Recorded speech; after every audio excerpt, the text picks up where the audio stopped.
അപ്പോൾ നമുക്ക് നല്ല അടിപൊളി ചക്ക കിട്ടിയിട്ടുണ്ട്. അത് വെച്ചിട്ട് നമുക്കൊരു ചക്ക എരിശ്ശേരി ഉണ്ടാക്കിയാലോ? പോകാൻ വേണ്ടിയിലേക്ക്. അപ്പോൾ ചക്ക ഞാൻ ചെറുതായിട്ട് അരിഞ്ഞ് വച്ചിട്ടുണ്ട്. ഇത് നമുക്കിനി കുക്കറിലിട്ട് വേവിക്കാം. 1-2 വിസിൽ കേൾക്കുമ്പോൾ നമുക്ക് എടുക്കാം. ഉപ്പിട്ട് കുക്കറിലിട്ട് വേവിച്ചെടുക്കാം. എന്നിട്ട് അതിൻ്റെ അരപ്പൊക്കെ നമുക്ക് ശരിയാക്കി എടുക്കാം. അപ്പോൾ ചക്ക എരിശ്ശേരിക്ക് ഞാൻ 1 കപ്പ് വെള്ളം ഒഴിച്ചിട്ടുണ്ട്. എരിശ്ശേരിക്ക് ഇത്തിരി വെള്ളം കൂടുതൽ ഇരുന്ന് എരിശ്ശേരി ഇങ്ങനെ ഇത്തിരി ലൂസായാലേ ഇരിക്കുകയുള്ളൂ. പിന്നെ കുറച്ച് ചക്കക്കുരുവും കൂടി ഞാൻ ഇട്ടിട്ടുണ്ട്. അപ്പോൾ ഇതിനി നമുക്കൊരു 2-3 വിസിൽ, ചക്കക്കുരുവും കൂടെ ഉള്ളത് കൊണ്ട് വേഗം കാണും. അപ്പോൾ ചക്കക്കുരു ഇട്ടാലാണ് കുറച്ചുകൂടി ഒരു ടേസ്റ്റ് രുചി വരും. അപ്പോൾ അതുകൊണ്ട് ഞാനൊരു 5-6 ചക്കക്കുരുവും കൂടെ അരിഞ്ഞിട്ടിട്ടുണ്ട്. അപ്പോൾ നമുക്കിനി അത് അടച്ച് വെച്ച് വേവിക്കാം. 3 വിസിൽ കേൾക്കുമ്പോൾ ഓഫ് ചെയ്യാം. അപ്പോൾ നമ്മുടെ ചക്ക എരിശ്ശേരിക്കുള്ള അരപ്പ് റെഡിയാക്കാനായിട്ട് ഒരു ചെറിയ മുറി തേങ്ങ ഞാൻ എടുത്തിട്ടുണ്ട്. പിന്നെ ഒരു 4-5 അല്ലി വെളുത്തുള്ളിയും ജീരകവും നല്ലപോലെ വേണം കേട്ടോ ഈ ചക്കയ്ക്ക്. അതാണ്. അപ്പം വെളുത്തുള്ളി ജീരകം. അപ്പോൾ ജീരകം നമുക്ക് 2 സ്പൂണോളം ഇടാം. കുറച്ച് കൂടുതലാണ്. പിന്നെ മഞ്ഞൾപ്പൊടിയും പിന്നെ നമുക്ക് മുളക് പൊടിയാണ് വേണ്ടത്. അപ്പോൾ ഇത് നമ്മൾ ഇട്ടിട്ട് നമുക്ക് നല്ലപോലെ അരച്ചെടുത്തിട്ട് വരാം. എരിശ്ശേരിക്കല്ലേ, അപ്പോൾ നല്ലപോലെ അരച്ചെടുത്തിട്ട് നമുക്ക് വരാം. ചക്ക ഏകദേശം വെന്ത് റെഡിയായി വന്നിട്ടുണ്ട്. അപ്പോൾ വെളുത്തുള്ളി ജീരകം, പിന്നെ നമുക്ക് വേണ്ടത് മഞ്ഞൾപ്പൊടി, മുളക് പൊടി, തേങ്ങ. ഇത് നല്ലപോലെ നമുക്ക് അരച്ചിട്ട് വരാം. അപ്പോൾ നമ്മുടെ ചക്കത നല്ലപോലെ വെന്തിട്ടുണ്ട്. ഇനി നമ്മൾ തവി കൊണ്ട് നല്ലപോലെ അങ്ങ് ഉടച്ചെടുത്തിട്ട് നമ്മൾ അരച്ച അരപ്പും കൂടി നമുക്ക് ഒഴിക്കാം. നമ്മൾ അരച്ച അരപ്പും കൂടി ഒഴിക്കുക. നല്ലപോലെ ഉടച്ച് എരിശ്ശേരിയുടെ കണക്കിനുള്ള വെള്ളം കൂടെ ചേർത്ത് നമുക്ക് എടുത്തിട്ട് കടുക് വറുത്ത്, കടുകിൻ്റെ കൂടെ തന്നെ നമുക്ക് ഉഴുന്ന പരിപ്പും കൂടി കുറച്ച് തേങ്ങയും കൂടി നമുക്ക് വറുത്ത് ഇടാം. കുറച്ചുകൂടി ലൂസ് വേണം. അപ്പോൾ നമ്മുടെ ചക്ക ഏകദേശം റെഡി ആയിട്ടുണ്ട്. എരിശ്ശേരി ഈ ഒരു പരുവത്തിനാക്കി ഞാൻ എടുത്തിട്ടുണ്ട്. ഇനി നമുക്ക് കടുകൊക്കെ കൂടി താളിച്ച് ഒഴിക്കാം. ചൂടാവണം. നല്ലപോലെ ഒന്ന് ചൂടായതിന് ശേഷം നമുക്ക് ഓഫ് ചെയ്യാം. അരപ്പൊക്കെ ഒന്ന് വെന്ത് വരട്ടെ.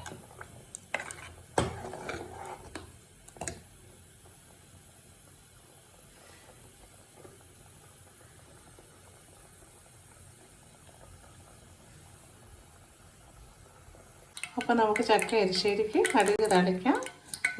വെളിച്ചെണ്ണയാണ് ഒഴിച്ചു കൊടുത്തത്. ഇനി നമുക്ക് കടുക് ഇട്ട് കൊടുക്കാം.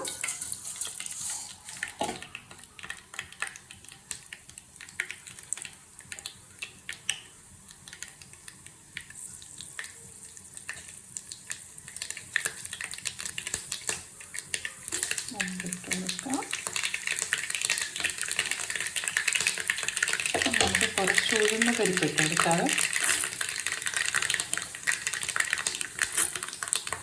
ഈ ഒന്ന് സിമ്മാക്കാം. ഇനി നമുക്ക് കുറച്ച് തേങ്ങ വറുത്ത്, എരിശ്ശേരിക്ക് വറുത്ത് എല്ലാവർക്കും അറിയാൻ തന്നെയാണ്. വറുത്ത് ഇടുമ്പോൾ നല്ല മണവും രുചിയും കിട്ടും.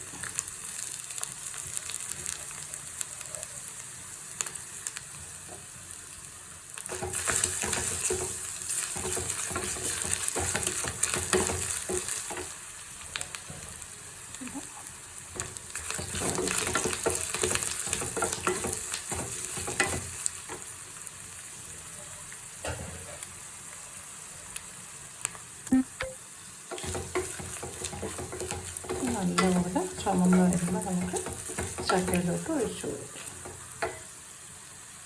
അപ്പോൾ തന്നെ നല്ല മണം വന്നു തുടങ്ങി. വെളിച്ചെണ്ണയും തേങ്ങയും കുറച്ചുകൂടി എല്ലാം ഒഴിച്ചു.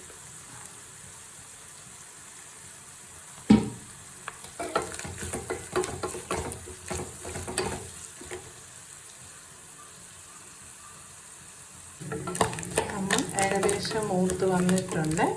തേങ്ങയൊക്കെ നല്ലപോലെ മൂത്ത് വന്നു. ഇനി നമുക്കത് ചക്കയിലോട്ട് ഒഴിച്ചു കൊടുക്കണം. തീ ഓഫ് ചെയ്യാം.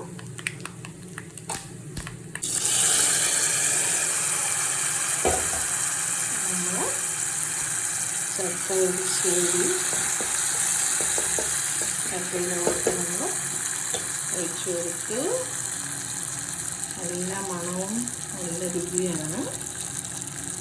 കുറച്ച് നേരം നമുക്ക് അടച്ചു വയ്ക്കാം.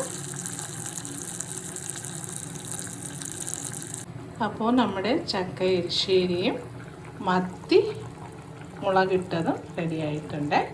അപ്പോൾ എല്ലാവരും ഇതുപോലെയൊക്കെ തന്നെ ചെയ്യുമെന്നറിയാം. ചെയ്യാത്തവരുണ്ടെങ്കിൽ ചെയ്ത് നോക്കണം. അടുത്തൊരു റെസിപ്പിയുമായി കാണുമ്പോഴേക്കും ബൈ ബൈ, സീ യു. എല്ലാവരും ലൈക്കും സബ്സ്ക്രൈബൊക്കെ ചെയ്യാൻ മറക്കരുത്. ഓക്കെ.